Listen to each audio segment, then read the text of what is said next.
General Vandenberg wrote a two-part article for the Saturday Evening Review. Vandenberg. How does that sound? Vandenberg. Oh, Vandenberg. He is later to become the Chief of Staff of the Air Force. So he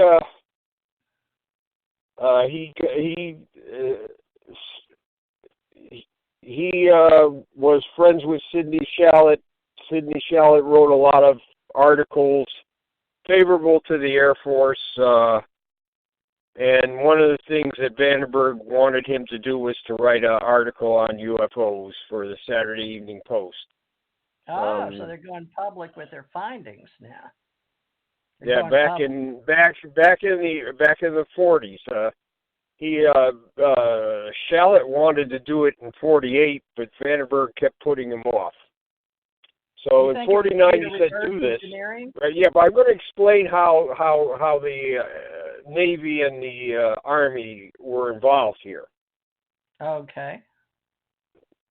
So Shallot went out to Wright Field where the UFO project was. But before they could do that, the Air Force asked the Navy and the Army if it was okay for Shallot to do this article and to see the material. So so you can see by this that the Air Force consulted with the Army and the Navy on this article to before they could send Shallot out there. In other words, they asked for concurrence. Later on, I don't know exactly when, the Air Force gained prominence. They were the only ones. But in the early days, the Army and the Navy had input into the UFO project. They were collaborators for the defense of the United States and apparently the world at the time, right after World War or Korean War, right? So the other services had input into what was going on, but finally the Air Force got primacy. They were the only ones. Who authorized? And so when they closed down the project, they said nobody else should pick it up. You've got all the data on who authorized what. So was that from the president on down, or did? No. This is the Air Force. Just strictly the Air Force. It's strictly the Air Force. The National Science Foundation got involved. They, it's recommendations.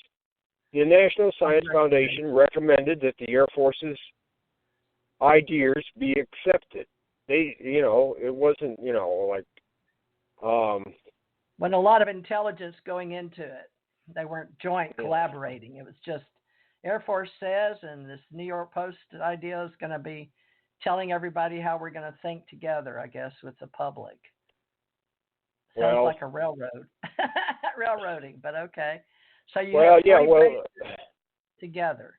The Saturday Evening Post article is very interesting that Sidney Shallot, he said that was the worst experience he had with the U.S. government, was writing that UFO article.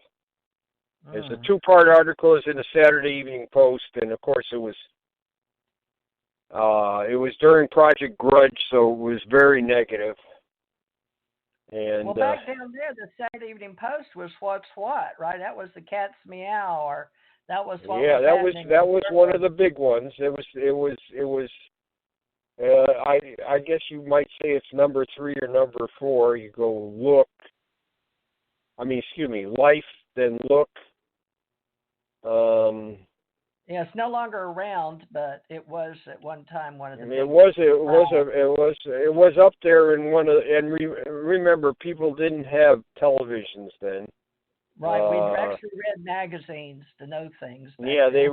So magazines and newspapers were important then. more important than they are now. I'm not saying that they're not important now, but they were more important. And even when television came in, they were still important. But you don't find Life magazine anymore. It went out of business. The Saturday Evening Post is gone. Yeah, and so you still got Time. You don't have Newsweek anymore. So a lot of magazines are gone. But at the time, it was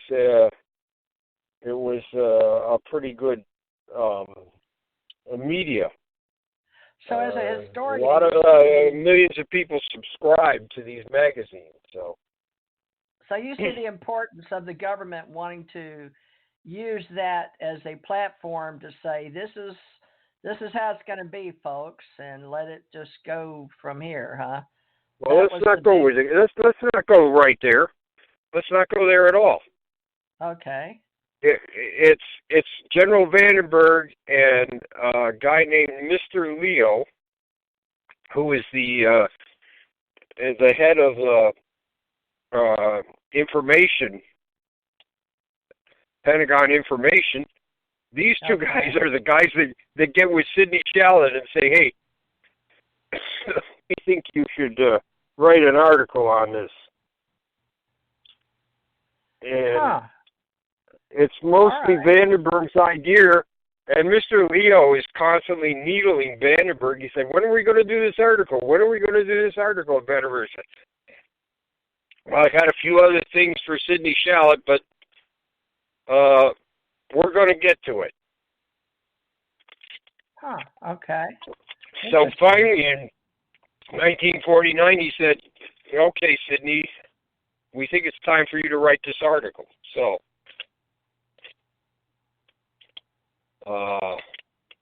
Vandenberg is the main, and this is all in his diaries. You can find this in his diary, Vandenberg's desk diary, because it tells.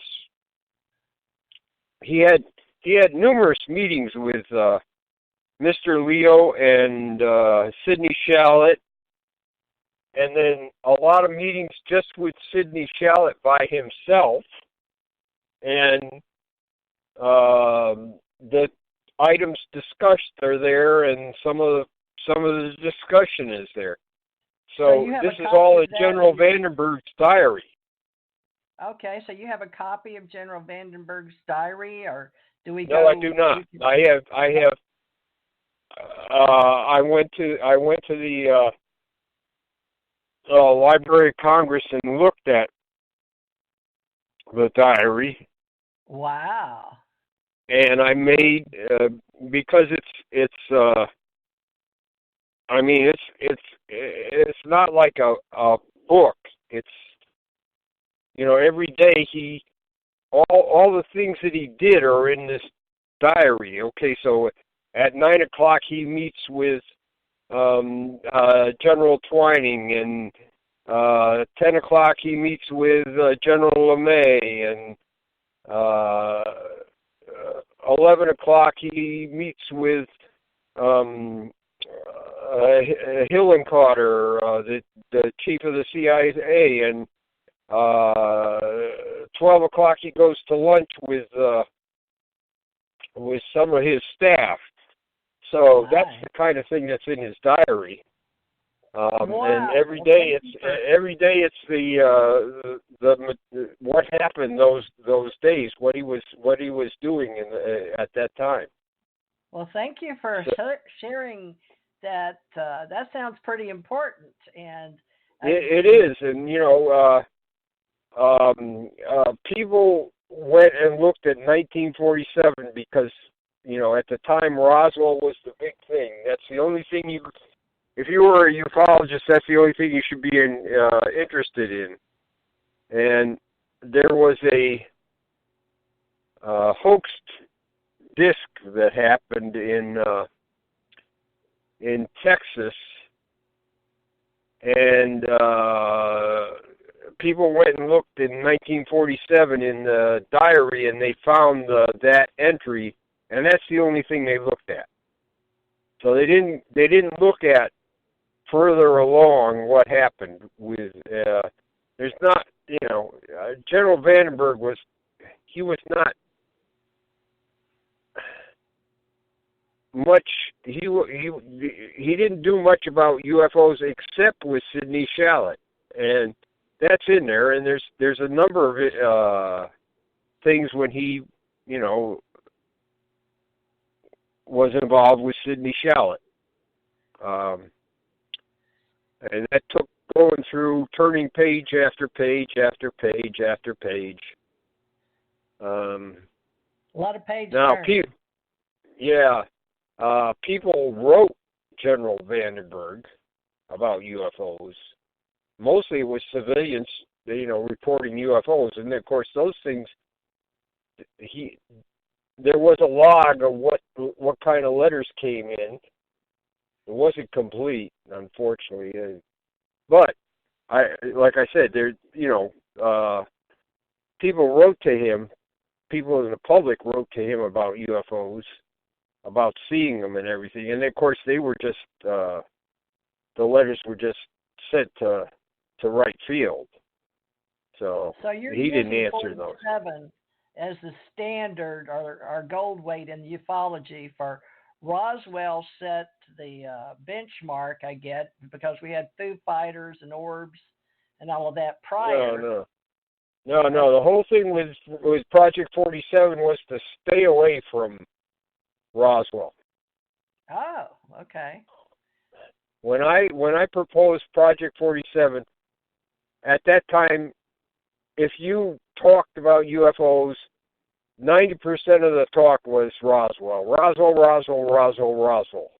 And I said, listen, 1947 was a giant UFO wave. It's the beginning of the UFO era. I said, Ted Blocher had looked at this, and it was a giant UFO wave, and I want to investigate the wave further. And my fellow colleagues told me, Blocher did all the investigation that's necessary. It's not important. Everything's been done, and I had to show them that there's still plenty of work to be done on 1947. And I said specifically when I started Project 47, I said, we're not going to look at Roswell. We're going to look at everything but that. If I find something about Roswell that's new, I'll let you know about it. On my website, there is some stuff that's maybe not new, but it's some of the things that I did find, and some of the things that should be looked for, which almost no Roswell investigator has ever looked where I suggested they look. Well, Jan, let's discuss 47 to 74. But when did you, as Jan Aldrich, become a ufologist on the record? Is this in uniform in the Army or out of uniform after you get out of the Army and leave the post office? No, I read Ruppelt's book. At what age? The report on unidentified flying objects. I don't know. I think in 1957. Oh my! So you're my age. Yeah, when I was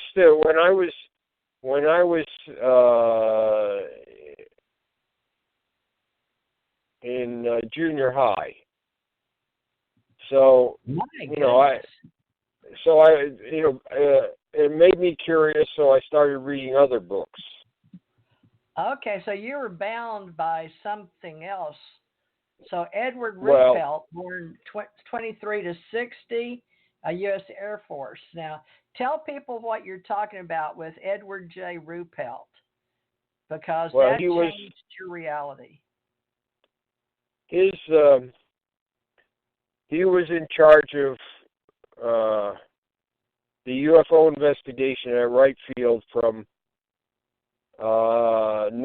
to middle of 51 till the end of 53. The middle of 53. So for about 2 years he was the